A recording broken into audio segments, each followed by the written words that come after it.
Hey guys, welcome to Tech with Aman. And in this video, we'll be looking what are Kafka partitions and how these Kafka partitions, like why do they exist in Kafka, and how they help in redundancy and scalability of a Kafka cluster.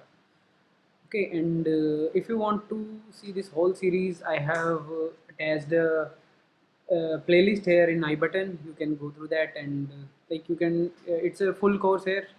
And if you like the videos, then please do share, subscribe to my channel. Okay, let's start.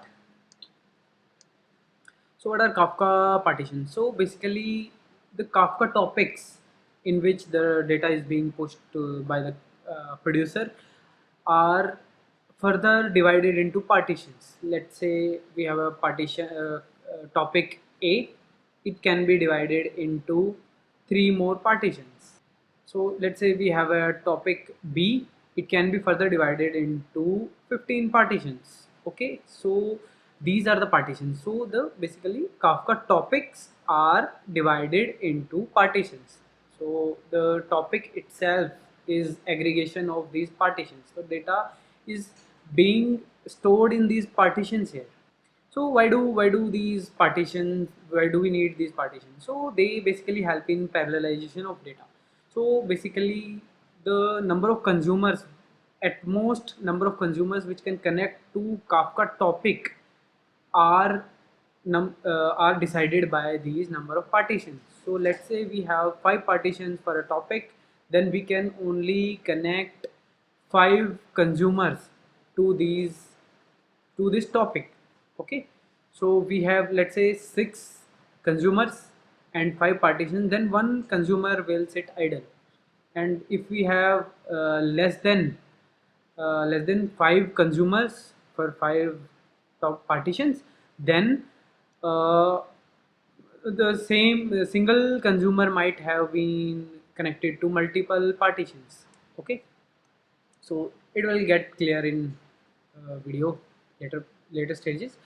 Okay, so this is the like parallelization depend on number of partitions. Okay, next point. So partitioning provides scalability and distributivity by distributing data.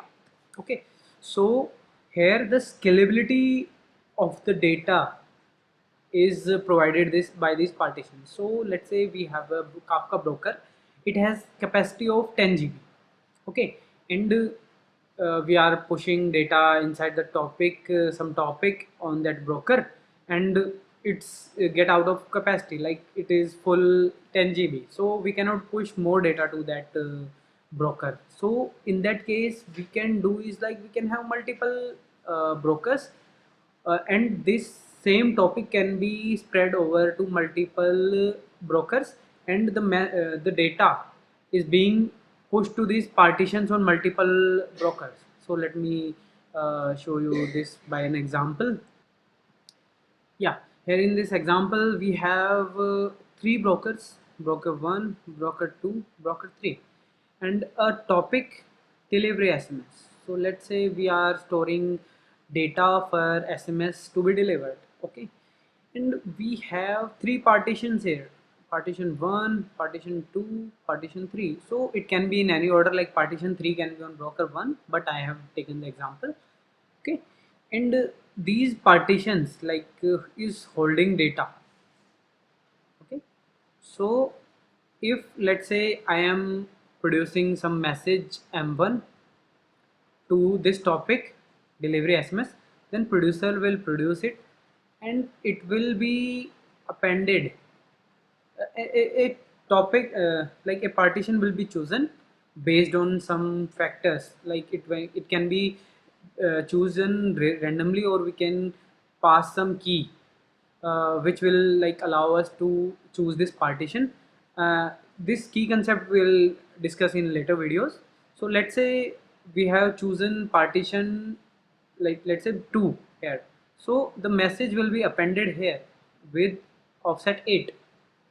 Okay, and let's say next message come in, and that message m2, and for that we have chosen this topic partition 1, so it will be appended here with offset 9.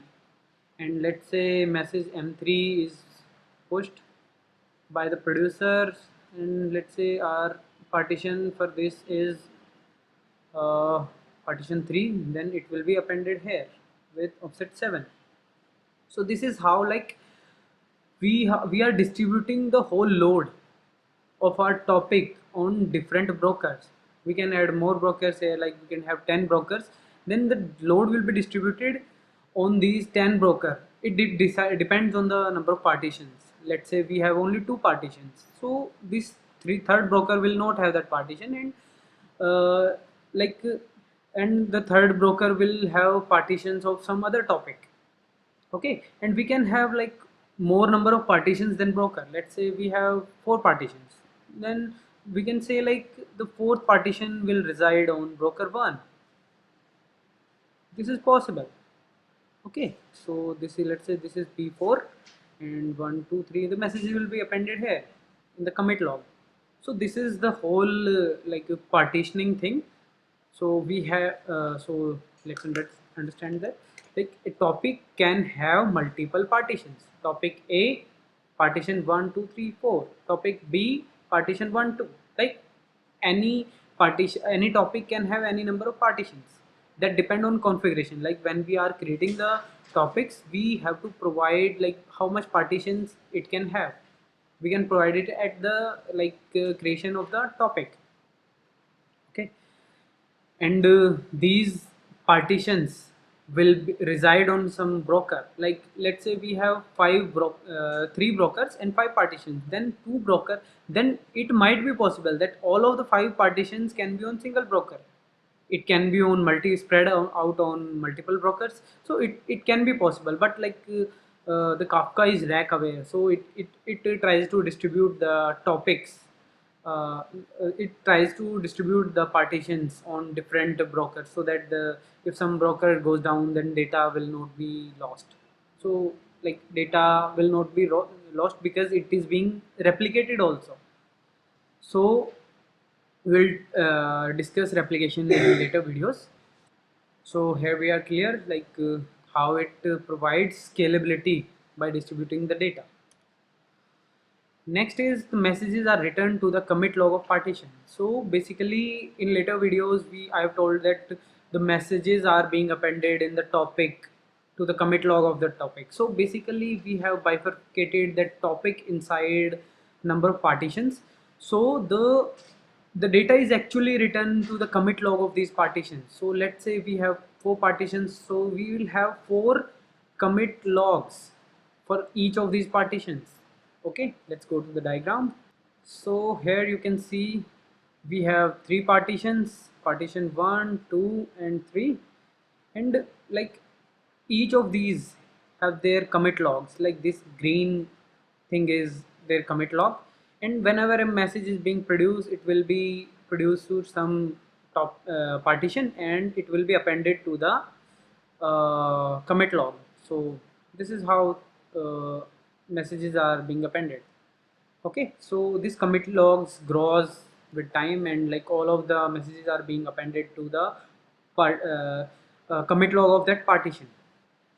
Okay, so the next point is single consumer can connect to one or more partitions. So if the number of consumers are equal to number of partitions, then each consumer will connect to the say single partition.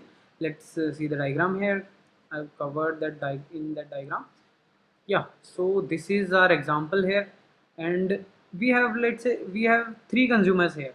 So these are our 3 consumers: consumer 1, consumer 2, and consumer 3 is behind me, so you can't see it here. Let's say I am the consumer 3. Okay, so the consumer 3. So here we have the consumer, we have 3 consumer and 3 partitions. So each of the consumer is consuming from a single partition. Let's say this me dies, like my consumer dies. Okay, so the some of the, like this partition 3 will be picked by some other consumer. So here single consumer is consuming from multiple partitions. Or let's say we don't have this, like let's say I'm alive, and we also have a fourth consumer, let's say C4. So it will sit idle here because number of partition is 3 and consumers are 4, so the extra consumer have to wait. Like if some other partition dies, then it will take up that place of that consumer. So the Kafka will rebalance itself and it will assign that partition to that C4. Okay, so this is how like partitions are assigned to these consumers. So the next point is the single topic is distributed over multiple Kafka brokers. So this we have already discussed, like a single topic can be distributed over multiple Kafka brokers. I have already shown in diagram. Let's go there. Yeah, so this is our diagram, and yeah, this is our diagram, and like this is single topic and it is spread over these three brokers, all of these three brokers. You can see it here like P1, P2 and P3. We have three partitions and these all are spread on different brokers. So this can happen, and this can also happen like the two, like if there is no space on this broker, let's say B3, we don't have any space, so that might be possible that this partition 3 is here on broker itself, broker 1 itself, like it can hold two partitions. So this might be possible, but Kafka tries to like balance these things, and it tries to like distribute the top partitions as much as possible. Okay. Okay, so the next point is allow partition level message ordering guarantee only. So this is the most important thing in to understand in partitions and topic also. Like we only allow guarantee of message ordering in partitions only. Like let's say I have P1 partition 1, so messages in that partition 1, I am only giving guarantee that messages in that partition are ordered. Not, I cannot compare it with partition 2. Okay, let's understand this with the example. So yeah, let's say this is our example, and let's say some message comes in, and let's say we are chosen this partition for this 7. So I cannot guarantee here that message 8 of partition 1 came after or before this message 7 of partition 3, and although they are part of same topic. Okay, so I cannot provide this guarantee like this message 7 came before this message 8. As per offset it must be, but it is not possible. As you can see, like message 8 was already there and message 7 was pushed later. So I cannot provide this guarantee that this message 7 came before message 8. I can only provide this guarantee that message 6 of this partition came before message 7 of this partition. I am pronouncing it wrong, like it says message with offset 7. Okay, so message with offset 6 came before message with offset 7. I can compare only within this partition. I cannot compare this with this partition or this partition, although they are part of same topic, but I cannot do that. So this is the guarantee Kafka provides, that messages on a single partitions are ordered. So the message 1 on this partition came before message 2, message 2 came before message 3, or message 4 came after message 3. Yeah, we can provide this guarantee on partition level only, not for the topic. Like this message came like let's say after 7, we cannot guarantee that. Okay, so this is the guarantee that Kafka topics and partitions provide. We have to like, we have many use cases where we need like ordering, so we use key in this case to send our message to a particular partition. Let's say I want all the messages from a particular user to same partition, so I can use this user ID as a key, and that will allow me to push all the messages of that user to that partition. Okay, we'll discuss this key thing in later videos. Okay, so this is the whole partition thing. So if you like the video, do like video, please share and subscribe, and let's meet in next video.